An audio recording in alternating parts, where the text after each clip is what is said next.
ሰላም ጤና ይስጥልን። በመላው ዓለም የምትገኙ የተወደዳችሁ የሮሃ ቲቪ ተከታታዮች የታህሳስ 14 2018 ዓ.ም የምሽት ዜናዎችን ይዘንላችሁ ቀርበናል። በጎጃም ቀጠና ከባድ ትንቅንቅ የታየበት ውጊያ እየተካሄደ ሲሆን ለመራዊ ሕዝብ ጥሪ ተላልፏል። የግንባር መረጃዎችን አካተናል። የኢትዮጵያ ኦርቶዶክስ ቤተክርስቲያን በእሳት አደጋ ሙሉ በሙሉ መውደሙ ተነግሯል። የመንግስታቱ ድርጅት በግጭቱ ምክንያት በጋምቤላ የሚያቀርበውን ድጋፍ አቋርጧል። የስደተኞች ሁኔታ ሌላ ግጭት ይቀሰቅሳል ሲልም አስጠንቅቋል። አብይ አህመድ ለሱዳን ፈጥኖ ድራሽ ኃይል በኢትዮጵያ የጦር ካምፕ መስጠታቸውን ተከትሎ ከሱዳን ጋር ወደ ጦርነት ሊገቡ እንደሚችሉ ተመድ ጠቁመዋል። አሜሪካ ኢትዮጵያና ግብፅን ጨምሮ በ30 የዓለም ሀገራት የሚገኙ ዲፕሎማቶቿን ስራ አቁመው ወደ አሜሪካ እንዲመለሱ አዛለች። ውድ አድማጭ ተመልካቾቻችን አብራችሁን ልትቆዩ ከፈቀዳችሁ እነዚህ መረጃዎች በዝርዝር የምናሰማችሁ ይሆናል። የሮሃ ቲቪ ወቅታዊና ሀቀኛ መረጃዎች እንዲደርሷችሁ ቻናሉን ሰብስክራይብ፣ ላይክ እና ሼር በማድረግ አሁኑኑ ቤተሰብ ይሁኑ።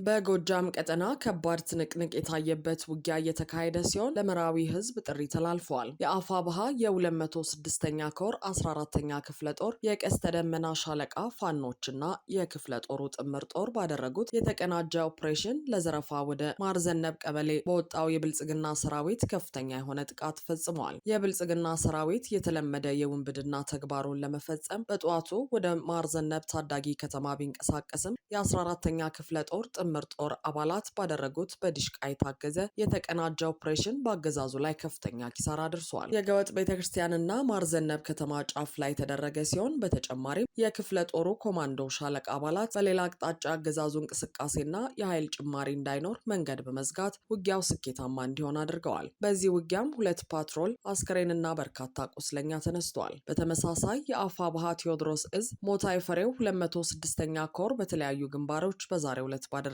ተጋድሎ እጅግ አስደናቂ በሆነ ትንቅንቅ ከብልጽግና ጦር ላይ 27 ክላሽ ማርኳል። በራሱ ፍላጎት እየተክለፈለፈ ከአንበር ከተማ በመነሳት ወደ ጃማ ከተማ በማቅናት ጥቃት ለማድረስ በተንቀሳቀሰው የአገዛዙ ኃይል ላይ የ206ኛ ኮር 34ኛ ክፍለ ጦር ቃኝና መሐንዲስ ደጃጅ ተድላ ጓሎ ሻለቃ በፈጸሙት የማጥቃት ውጊያ 27 ክላሽ፣ በርካታ ካዝና፣ የደረት ትጥቅና ልዩ ልዩ ወታደራዊ ቁሳቁስ ማርከዋል። ከጠዋቱ 3 ሰዓት እስከ ቀትር 6 ሰዓት በወሰደው ጠንካራ ውጊያ ጠላትን ያጋደሙት የ206ኛ ኮር አሃዶች ከ45 በላይ የአገዛዙ ጦር አባላትን የደመሰሱ ሲሆን ከ22 በላይ ደግሞ ቁስለኛ አድርገዋል። በሌላ መረጃ የአፋብሃ ምዕራብ አማራ ቀጠና ቴዎድሮስ እዝ 102ኛ ኮር 22ኛ ክፍለ ጦር ለመራዊ ከተማ ነዋሪዎች ጥብቅ መመሪያ አስተላልፈዋል። ክፍለ ጦሩ በመመሪያው በአፈሙዝ የተሸነፈው የብልጽግና ቡድን በጦር ሜዳ ያጣውን ድል በሐሰት ፕሮፓጋንዳ ለመሸፈን በየቦታው በግብስብስ ሰራዊት ብዛት በመታጀብ ህዝቡን እየሰበሰበ የተለመደ የውሸት ትርክቱን ሲነዛ እያስተዋልን ነው ብሏል። ሆኖም ይህ ሁናቴ መሬት ላይ ያለውን ሽንፈቱን ከመቀበል ባያድነውም ግን የብልጽግና አመራሮችን ኢላማ ያደረጉ ጥቃቶችን ለመሰንዘር ማህበረሰቡ እንዳይጎዳ እያልን ትተናል ሲል ገልጿል። በነገው ዕለት ማለትም ታህሳስ 15 2018 ዓ.ም በአረጋ ከበደ የተመራ ልዑክ መራዊ ከተማ ላይ ማህበረሰቡን ለመሰብሰብ እንደተዘጋጀ ከውስጥ ምንጮቻችን ለማረጋገጥ ችለናል ብለዋል። ስለሆነም ማንኛውም የማህበረሰብ ክፍል በየቤቱ አርፎ እንዲቀመጥ እያሳሰብን የባንዳውን ልዑክ ለመቀበል ዝግጅት የምታደርጉ በየቀበሌው የምትኖሩ በየሰፈሩና በየቀበሌው የስብሰባ ጥሪ ወረቀት የምትበትኑ የምታስተባብሩ አካላት ተጠንቀቁ ሲል አሳስበዋል። በተጨማሪም ስብሰባው ላይ ለመታደም እንዲሁም ተጽፎ ተሰጥቷችሁ ስብሰባው ላይ የስርዓቱ አጋፋሪ ሆናችሁ ለመታየትና የአማራን ትግል ለማጣጣል ተልዕኮ ይዛችሁ ዝግጅት ያደረጋችሁ ግለሰቦች እነማንና የት እንደምትኖሩ ሙሉ መረጃ ደርሶናል ብለዋል። ስለዚህ ከምታደርጉት ድርጊት በአስቸኳይ እንድትቆጠቡ እያሳሰብን የማታቆሙ ከሆነ ወታደራዊ እርምጃ ለመውሰድ እንገደዳለን ሲል አስጠንቅቋል። በትናንትናው ዕለት ደግሞ የብልጽግና አገልጋይ የሆነው የሸዋሮቢት ከተማ አስተዳደር የከተማው የሚሊሻ ኃላፊ እንደተገደለበት ገልጿል። ይህ የብልጽግና ስርዓት አስቀጣይ ስብስብ አመራሬ ከነ ሹፌሬ በፋኖ ተገደለብኝ ሲልም ነው አቤቱታ እያቀረበ ያለው። የኢትዮጵያ ኦርቶዶክስ ቤተክርስቲያን በእሳት አደጋ ሙሉ በሙሉ መውደሙ ተነገረ። በደቡብ አፍሪካ የኢትዮጵያ ኦርቶዶክስ ቤተክርስቲያን ባልታወቀ ምክንያት በተነሳ እሳት ሙሉ በሙሉ በቃጠሎ መውደሙን የኢትዮጵያ ኦርቶዶክስ ተዋሕዶ ቤተክርስቲያን አስታውቃለች። በደቡብ አፍሪካ የቬንዳ ቅዱስ ሩፋኤል ቤተክርስቲያን በቃጠሎ አደጋ መውደሙ ተሰምቷል። ደቡብና ምዕራብ አፍሪካ ሀገረ ስብከት የምትገኘው የቬንዳ ቅዱስ ሩፋኤል መቃኞ ቤተክርስቲያን በትናንትናው ዕለት በደረሰ ድንገተኛ የእሳት አደጋ ሙሉ በሙሉ መውደሟ ተረጋግጧል። ቃጠሎ ቃጠሎ የተነሳው በሌሊት በመሆኑና በወቅቱ እርዳታ ማግኘት ባለመቻሉ በቤተ ክርስቲያኗ ውስጥ የነበረው ንብረት ሁሉ ከፍተኛ ጉዳት ደርሶባቸዋል። የአደጋው መነሻ እስካሁን አለመታወቁን ቤተ ክርስቲያኗ ገልጻለች። የሀገረ ስብከቱ ዋና ስራ አስኪያጅ ሊቀ ማእምራን ብርሃኑ ተክለያሬድ በአደጋው ስፍራ ተገኝተው ምዕመናንን አጽናንተዋል። ይህ በመንፈሳዊ አገልግሎቱና በምዕመናን አንድነት የምትታወቀው ቤተ ክርስቲያን ላይ የደረሰው አደጋ በደቡብ አፍሪካ ለሚኖሩ ኦርቶዶክሳውያን በሙሉ ታላቅ ሐዘን ሆኗል። የመንግስታቱ ድርጅት በግጭቱ ምክንያት በጋምቤላ የሚያቀርበውን ድጋፍ አቋረጠ። የተባበሩት መንግስታት የስደተኞች ድርጅት በጋምቤላ ክልል የተከሰተውን የጸጥታ መደፍረስ ተከትሎ ለስደተኞች የሚያቀርበውን አገልግሎት መቋረጡን አስታውቋል። ድርጅቱ በይፋዊ የፌስቡክ ገጹ ላይ ባወጣው መግለጫ በክልሉ በተከሰተው ግጭት የተነሳ ለስደተኞች የሚደርስ የምግብ እና የውሃ አቅርቦት ለጊዜው መቋረጡን ገልጿል። በጋምቤላ ክልል ባለፉት 2 ሳምንታት በተለያዩ አካባቢዎች የተፈጠረውን ግጭት ተከትሎ የሰዎች ሕይወት መጥፋት፣ የንብረት ማውደምና የአካል ጉዳት መድረሱን የኢትዮጵያ ሰብአዊ መብቶች ኮሚሽንን ጨምሮ ነዋሪዎች አረጋግጠዋል። የመንግስታቱ ድርጅት ዛሬ ማክሰኞ ታህሳስ 14 2018 ዓ.ም ባወጣው መግለጫ የተቋረጠውን የእርዳታ አቅርቦት ለማስቀጠል ጥረት እያደረገ መሆኑንም ጠቅሷል። ዩኤንኤችሲአር በክልሉ የተቀሰቀሰውን አለመረጋጋት ተከትሎ በማህበራዊ ሚዲያ ስደተኞች ላይ ያተኮረ ሐሰተኛ መረጃ መሰራጨቱንና ይህም እንዳሳሰበው አስታውቋል። ድርጅቱ ሁኔታው በፍጥነት ትኩረት ካልተሰጠው ውጥረትን ያባብሳል ሲል ስጋቱን ገልጿል። ድርጅቱ ለተፈጠረው አለመረጋጋት ሰላማዊ መፍትሄ እንዲፈለግ ጥሪ አቅርቦ ማንኛውም ሰው ስደተኞችና ስደተኛ ተቀባይ ማህበረሰብ ላይ ከሚሰነዘሩ የጥላቻ ንግግር እንዲታቀብ ጠይቋል። የተባበሩት መንግስታት የስደተኞች ድርጅት መረጃ እንደሚያመለክተው ከ483 ሺህ በላይ የደቡብ ሱዳን ስደተኞች በኢትዮጵያ እንደሚኖሩ ይታወቃል። ከደቡብ ሱዳን ግጭት ሸሽተው የመጡ ስደተኞች በጋምቤላ ውስጥ በሚገኙ የተለያዩ መጠለያ ጣቢያዎች ውስጥ ለመኖር ተገደዋል። መጠለያ ጣቢያዎቹ በርካታ ስደተኞችን የያዙ ቢሆንም በደቡብ ሱዳን ባለፈው ዓመት ያገረሸው ግጭት በርካቶች ወደ ጋምቤላ እንዲሰደዱ አድርጓል። በጥቅምት ወር በደቡብ ሱዳን የሚገኘው የተባበሩት መንግስታት የሰብአዊ መብት ኮሚሽን በአገሪቱ በታጠቁ ኃይሎች መካከል የተከሰቱ ግጭቶች፣ የፖለቲካ እስርና የሰብአዊ መብት ረገጣዎች ከቅርብ ወራት ወዲህ መጨመራቸውን ገልጿል። ብጥብጡ መባባስ የጀመረው ባለፈው ዓመት መጋቢት ወር የፕሬዝዳንት ሳልቫኪር መንግስት ምክትል ፕሬዝዳንት ሪክ ማቻርን በቁጥጥር ስር በዋለበት ወቅት እንደሆነ ይነገራል።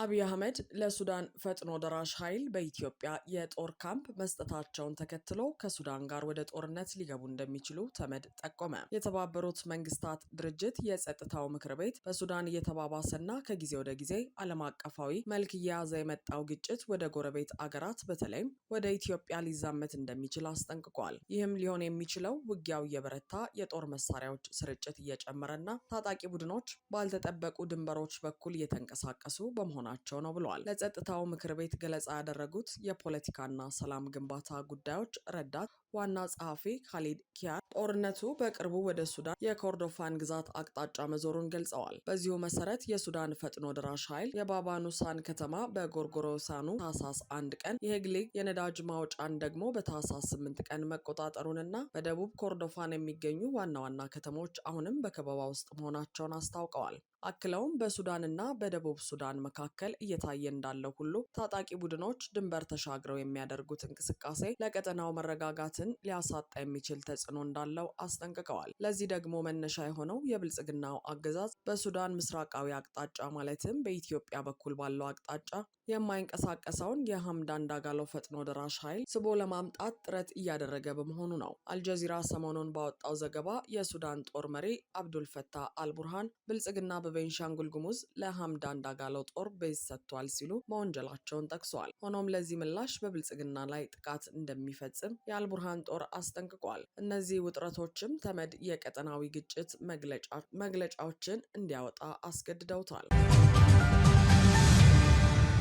አሜሪካ በኢትዮጵያና ግብፅን ጨምሮ በ30 የዓለም ሀገራት የሚገኙ ዲፕሎማቶቿን ስራ አቁመው ወደ አሜሪካ እንዲመለሱ አዘዘች። የትራምፕ አስተዳደር ያለምንም ማብራሪያ በተለያዩ የዓለም ሀገራት ውስጥ የሚገኙ ወደ 30 የሚጠጉ አምባሳደሮችንና ከፍተኛ ዲፕሎማቶች ስራቸውን አቁመው ወደ አሜሪካ እንዲመለሱ አዘዋል። ቅድሚያ ለአሜሪካ ከሚለው የዶናልድ ትራምፕ መርህ ጋር በተያያዘ በሀገሪቱ ዓለም አቀፍ ግንኙነት ውስጥ የፕሬዝዳንቱ አስተዳደር ለውጥ ማድረግ በፈለገባቸውና ከፍተኛ ሚና የላቸውም ከተባሉ ሀገራት ዲፕሎማቶቹ እንዲወጡ ተደርጓል። ለአሜሪካ መንግስት ውሳኔ ቅርብ የሆኑ ምንጮች ለሮይተርስ የዜና ወኪል እንደተናገሩት ወደ 30 የሚጠጉት ከፍተኛ ዲፕሎማቶች ያለምንም ማብራሪያ የተመደቡባቸውን ሀገራት ለቀው ወደ ዋሽንግተን እንዲመለሱ በስልክ ተነግሯቸዋል። የማሰናበት የሚመስለው መልእክት ለአምባሳደሮቹ መድረስ የጀመረው ካለፈው ረቡዕ ጀምሮ መሆኑን አሶሺየትድ ፕሬስ የዜና ወኪል ዘግበዋል። ከተመደቡባቸው አገራት እንዲመለሱ የተነገራቸው የአሜሪካ ዲፕሎማቶች በውጭ ጉዳይ መስሪያ ቤቱ ውስጥ የሚሆናቸውን አዲስ የስራ መደብ እንዲፈልጉ መመከራቸውን አንድ ባለስልጣን ተናግረዋል። በዚህ ውሳኔ ከተመደቡባቸው የአሜሪካ ኤምባሲዎችና ቆንጽላዎች ለቀው ወደ ዋሽንግተን እንዲመለሱ ከተነገራቸው ዲፕሎማቶች መካከል አብዛኛዎቹ ከአፍሪካ ሀገራት ሲሆን አምባሳደሮቹ ግን በዓለም ዙሪያ ከሚገኙ ሀገራት ነው። የአሜሪካ አምባሳደሮችና ዲፕሎማቶች እንዲወጡ የተደረጉባቸው ምክንያቶች ናቸው ብሎ ኤፒ ባወጣው ዝርዝር ውስጥ 28 ሀገራት የተጠቀሱ ሲሆን ግማሾቹ የአፍሪካ ሀገራት ናቸው። ከእነዚህም ውስጥ የአሜሪካ ወዳጅ የሆነችው ግብጽና በአፍሪካ ቀንድ የአልቃይዳ አጋር የሆነው አልሸባብ የሚንቀሳቀስበት ሶማሊያ እንዲሁም ኢትዮጵያ ተጠቅሰዋል። ግብጽ ከአረብ ሀገራት መካከል ከአሜሪካ ጋር የጠበቀ ግንኙነት ያላት ከመሆኑ በተጨማሪ በየዓመቱ ከፍተኛ መጠን ያለው ወታደራዊ ድጋፍን ታገኛለች። አሁን አሜሪካ ዲፕሎማቷን ለምን ከግብጽ እንደጠራች ባይታወቅም ከሀገሪቱ ጋር ያላትን ደረጃ ዝቅ ለማድረግ ይሆናል ተብሎ አይታሰብም። ሌላኛዋ አገር ሶማሊያ ውስጥ የሚንቀሳቀሱ የሽብር ቡድኖች ላይ ተደጋጋሚ የአየር ጥቃት የምትፈጽመው አሜሪካ እዚህ ውሳኔ ላይ የደረሰችበት ምክንያት እስካሁን አልታወቀም ሲል ቢቢሲ ዘግቧል። በውሳኔ ወደ ዋሽንግተን ከተጠሩት በአፍሪካ የአሜሪካ አምባሳደሮች በተጨማሪ 6 ከእስያ፣ 4 ከአውሮፓ፣ 2 ከመካከለኛው ምስራቅ፣ 2 ከደቡብና ማዕከላዊ አሜሪካ እንዲሁም ተጨማሪ 2 ከምዕራባውያን ሀገራት መሆናቸው ተጠቅሷል። በዚህ ውሳኔ ምን ያህል አምባሳደሮች ከምድባቸው እንደሚነሱ ከመናገር የተቆጠቡ አንድ ከፍተኛ የአሜሪካ የውጭ ጉዳይ መስሪያ ቤት ባለስልጣን ዲፕሎማቶች ላይ የሚደረግ ለውጥ በየትኛውም የአሜሪካ አስተዳደር ወቅት የሚካሄድ መደበኛ አሰራር ነው ሲሉ ተናግረዋል።